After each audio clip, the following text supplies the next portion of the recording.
大家问千万字，大家要跟大家做伙来捌一字。若是讲跋歹叫要要一个地区名，答案就是会赢，因为对当音就是一定赢，绝对袂输。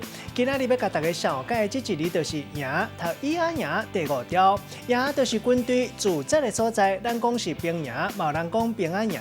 另外活动组织的场所，像咱咧讲露营，这个营嘛是算编制单位。古早一营就是500个兵，现代陆军的编制。一营差不多是300个人到1000个人，负责指挥的就是营长。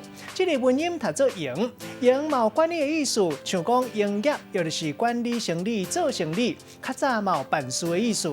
另外做生理的所在，咱讲是营业所，做生理的人一定爱纳营业税。较早还有一个词，读做应维，意思就是应对运动或者是招总。带大家做伙来小解这2个词。头一个读做营业，这个意思就是做生理。古早字典解说营业嘛有办代志的意思。第二个词读做露营，虽讲这是一个现代正时行的活动，也毋过91年前台积大书店就收这个词。而咱现代是讲一寡户外大爆棚、天道过暝活动。咱用一句话来举例，甲这2个词合做伙。